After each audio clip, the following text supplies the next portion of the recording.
Hello, you wonderful people, and welcome to another episode of Not Too Comic Book. This being a show where we talk about TV shows that are adaptations of comic books. For today's episode, I'm going to talk about the Season 2 premiere of Kaiju number 8. Great episode. A lot of really interesting things went down in this episode, so let's break it down. First and foremost, if you are curious, I did watch and review the OVA/bonus episode of Kaiju number 8, Hoshina's Day Off. If you are curious about it, you can find it here on YouTube. You can either check out the end card of this review, it'll be linked there, or you can probably just search it in the search bar of YouTube and it might come up. So just in case you were curious, like, oh, what did I watch it and what my thoughts were, it's here on YouTube if you didn't see. But anyway, jumping into this episode, we find out let's start at the beginning where there's a dream sequence that Kafka had, and I should have figured it as much, considering like when the Kaiju attacked, it fired a beam that's the same color as Kafka, but it's his nightmare worried about losing himself like he did in the season 1 finale, and everyone's there, including Mina.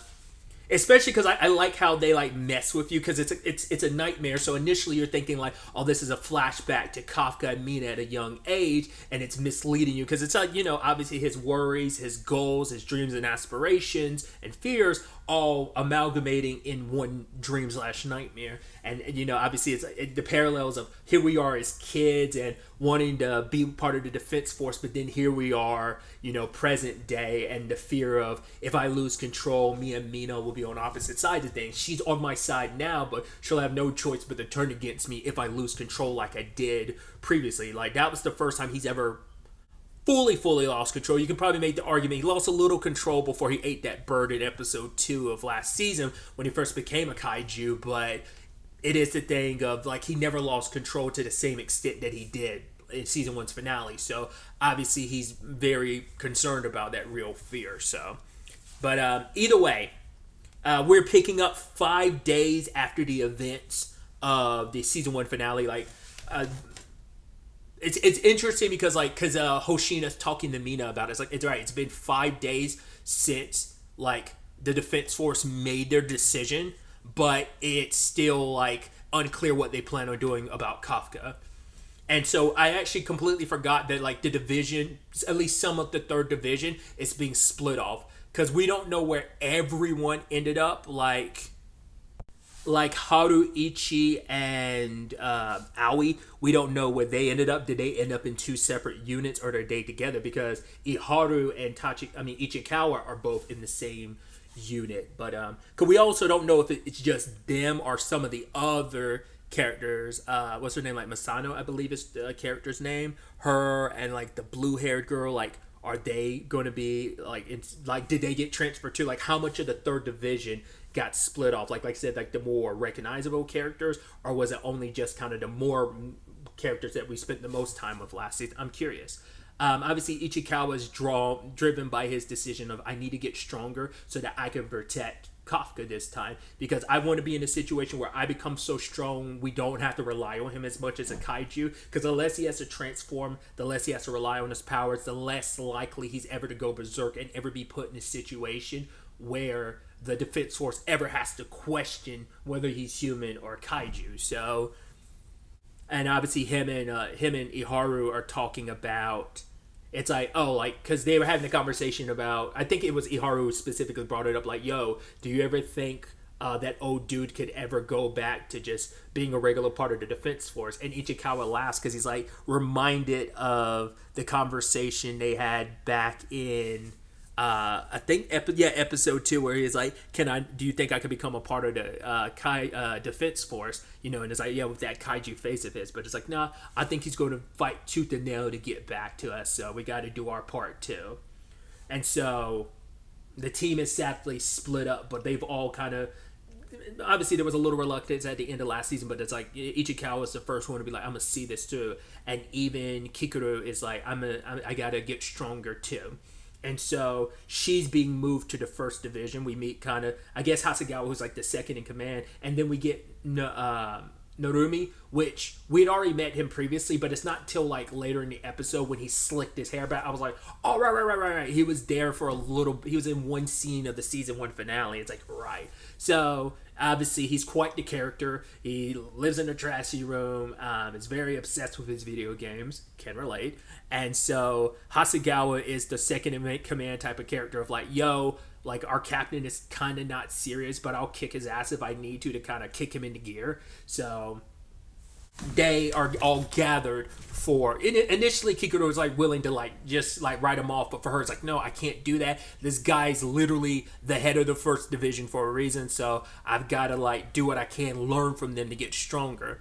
And obviously, Narumi kind of makes it clear, like, yo, I'm not for the pleasantries and just like, whereas like Mina made the whole point of like, yo, you gotta like call me by my title and stuff. Don't talk about me on like a personal level. It's like, I am your commanding officer. He's like, I don't get like caught up in all that type of stuff. So, and he ends up telling her later on, it's like, the one thing I want from you isn't all these like empty pleasantries and stuff like that. It's like, I want to see power and results from you because they are the strongest division. We learned a lot of insights to the Defense Force that I'm pretty sure we didn't really learn last season, that basically each section of Japan has 4 divisions with a grand total of 16. So there's 4 in the west, 4 in the east, 4 in the north, and 4 in the south. So that's kind of interesting knowing the division like that.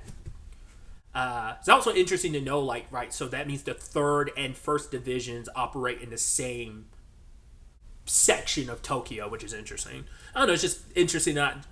It's probably not too far off, but I mean, we're still talking like a good chunk of Japan, that the divisions are spread out across. So, but still, it's like you're relatively in the same, at least, not section, but chunk of Japan. So they're not too far away, but not enough that they'd probably be able to casually like meet up with anyone from the 3rd division because they're all focused on everything that they're doing. But we also got to see like the rollout of when a kaiju attack, like we'd seen previously, but this is our first time seeing like, bringing out the tanks, the helicopters, everything, like the full like breadth of like a lot of the steps that take. It's like, oh, like 15 minutes prior to like the warning goes out, this happened. 8 minutes before this, boom, boom, boom, Narumi and Kikuro move out, like just kind of that systematic like rollout of the operation. I don't know if that's just kind of meant to distinguish the 1st division from the 3rd, because they did a little bit of this too. I want to say back in episode 6 is when we saw like the first scale operation that like from with our with Kafka and Ichikawa part of the 3rd division, we got to see them operate from like the inside perspective, so we're kind of getting that side of things. But yeah, they're going up against like a Godzilla-esque kaiju, and they're like laying into it with weaponry, and Kikuro's takeaway is like, yo, this is the strongest division for a reason, because they're all able to keep the kaiju moving in a certain direction, keeping it pinned into place, because everyone in this unit seems to be like 40% or higher. So that's above, as she was saying, like an average like platoon leader, and that's probably like some of the lower ranked members, and not like probably like, because we don't even know what Hasegawa or Narumi's like number percentage wise is. But yeah, he comes flying out the helicopter, pulls out his kind of like, I don't, it's kind of, I guess a bayonet would be like the best description for that weapon. It's a weird reference, well, not a weird reference to make, but I'm going to make the reference anyway. It kind of reminds me of, if you've ever played Wild Arms 2, it kind of reminds me of Ashley's weapon. His weapon is basically like, it's been so long, but I want to say it's basically a bayonet with a, can it fire like a bazooka or is that Brad's weapon? That might be Brad's. It's been so long since I've been interacted with Wild Arms 2, so I might be misremembering. But yeah, it just casually comes down, stabs it, and then blows it to pieces. So it makes me wonder, in comparison, where does he stand? I mean, obviously he's going to be stronger than Hoshina, probably most likely stronger than Mina. But I'm wondering, like, is he more of a mid-range fighter? Because we know Hoshina is all like close quarters, but he also specializes mainly in smaller, whereas Mina focuses mainly on large. And I guess this kind of gives us that answer considering what he did. So but he might be a combination of like he might be Mina and Hoshina put together in one where it's like I can handle close quarter combat with like smaller ones, but I can also easily take out the big ones. You probably very much like Mina, you probably need like a lot of precision and setup to kind of take down the big ones pretty easily. So, but yeah, the operation is they're wiped out immediately, and so we also get a glimpse of another goofy aspect about himself because he's kind of an attention whore to a bit of an extent because he's reading an article. He's like, yo, they're making it seem like Mina did all this, and it's like, no, like it being me, like weren't you there? You were there, Kikuru. Like, didn't you see what I did? And it's just like, oh, like he's like, oh, I just lost followers, based on some stuff, and it's like, yeah, like the fact is the strongest in the defense force is up here searching his name and wants some recognition. But like a lot of characters, he's probably got like a darker backstory, and it's just like him overcompensating for like who he like when he gets serious. That's probably who he really is. But he puts on like goofy performance because it's his defense mechanism, maybe to some extent. But either way, they got called in by Kikuru's dad, Isao, because a decision's been made about Kafka. So he gets brought in, and it turns out he's being put into the first division, which is kind of nice knowing that Kafka won't have to go into completely unfamiliar territory, because at least he will have somebody by his side, Kikuro, even though she kind of will put it off and pretend like she doesn't care. She does care, and obviously she has to put up a strong front because she's probably happy to see him because they haven't seen each other in a couple of days. But it's like, right, we're about to go see my dad. I've got to be, she's very professional even when she kind of runs wild,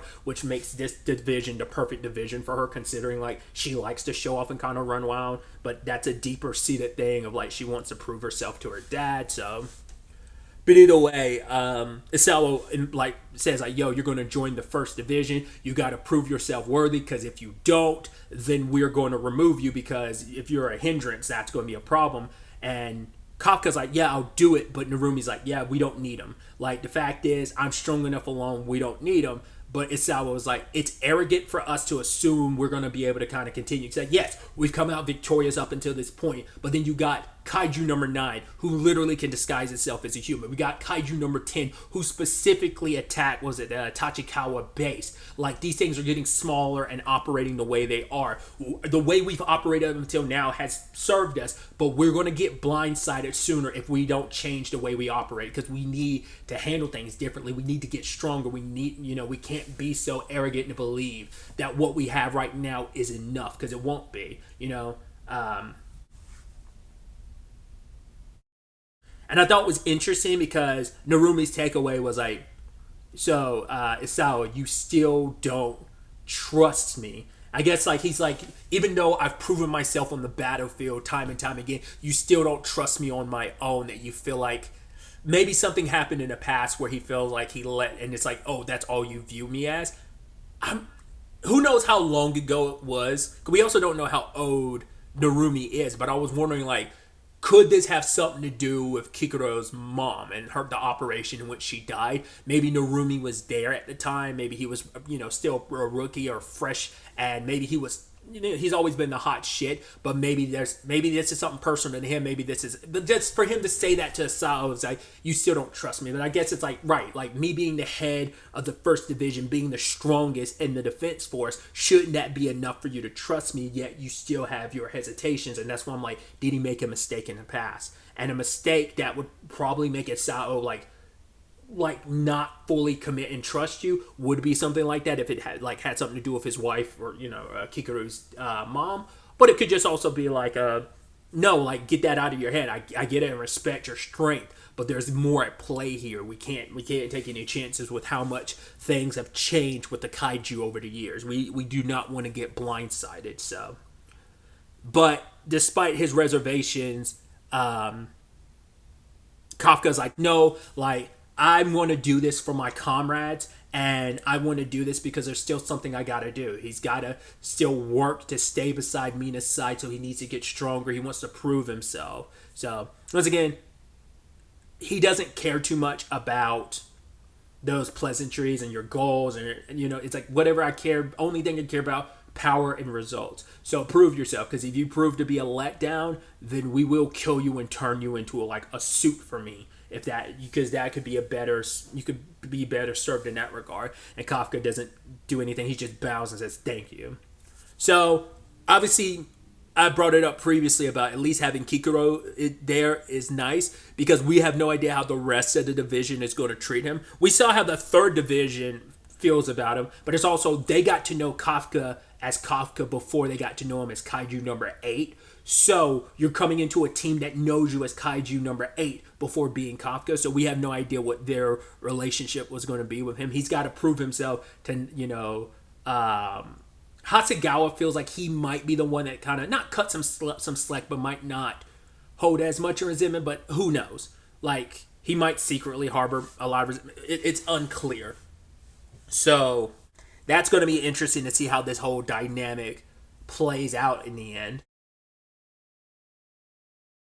And then finally we have Mina and Hoshina going off to train, because this whole situation taught them last season, like, yo, these kaijus are getting stronger, and even we couldn't prevent, like, if it wasn't for Kafka doing what he did in episode, was that 10? If he hadn't done what he did, we'd all be dead. Like, there would have been nothing none of us couldn't do. So we gotta, get stronger and stronger. Slightly for Kafka's sake, but for their own, to be able to stand on their own and see stuff through, so they don't have, I think very much like the Ichikawa thing, where it's like, we don't have to fully rely on Kafka to go Kaiju 8 form to deal with things. So the episode ends off with a large earthquake that isn't going away, and it seems to basically be a kaiju, maybe. Well, definitely a kaiju, but what else is at play there? Is it going to be like a large scale? It's probably going to be something that the first division steps in for, just, kind of put Kafka through his paces, Because I'm sure Kafka's also going to still try and do stuff as Kafka and not go Kaiju number 8, just for his own posterity's sake of, like, I don't want to just rely on my powers, because I want to prove I can do stuff as Kafka. I'm not Kaiju number 8. Yes, I have these Kaiju powers, but at the point of season 1's finale, I am Kafka Habinio. So that in first and foremost. So we'll see what progress he's made percentage-wise, if there's been any, subsequent everything. Still a lot of questions on the kaiju front of, like, the kaiju that made him what he is. That's still somewhere inside of him waiting to take control again. So we'll see if any of that kind of rears its head. Obviously, we didn't touch on Kaiju number 9 at all, even though season 1 finale's like, was it the post? Yeah, I think it was the post-credit scene shows that it's operating and making moves of its own. So I have not seen a trailer for this season, so I have no idea what to expect. Once again, have not read the manga either, so taking this storyline and development one episode at a time. So I'm excited to have Kaiju number 8 back, which obviously wasn't that long of a wait for me, because I literally watched the season like a month or two ago at this point in time, so got a perfect window for me, so I didn't have to wait too long for season 2. So I'm excited to see what this season has in store for us as we get to learn more about the first division and some of these other characters we'll get to know more, and also probably catch up with some of the familiar faces from Division 3 and what they're up to. I was about to end the episode recording, but I just remembered we had Kikuro leaving her place and looking at the photo of her mom, and the last shot of the episode is Isao coming into a place and there's something in a tube. So we know they've gotten Kafka's blood samples, so I'm curious to see, are we going to find out that they're trying to basically super soldier this? And because that's something we do know, they talked about that last season, has been something that they have, like, certain divisions have attempted that, and I think there has been success with it, but basically like making a hybrid. And I'm curious that they're going to try and make a pure hybrid from Kafka to, like, super soldierify their soldiers. And the way Sao's looking, I wonder if one of those soldiers is Kikuro's mom. Like, she might be in, like, a in-between life and death state. Like, they probably don't know, they can't fully bring her back yet. But maybe using Kaiju number 8's blood and power, maybe they can. And because it feels like, because they go out of their way to not show Kikuro's mom's face, which makes me feel like there's significance to that. So that might be where some of the storyline is heading. We'll see. But now I'm finally done running my mouth. Till the next time we meet, be happy, be safe, live life to the fullest, and enjoy it. Good day and goodbye.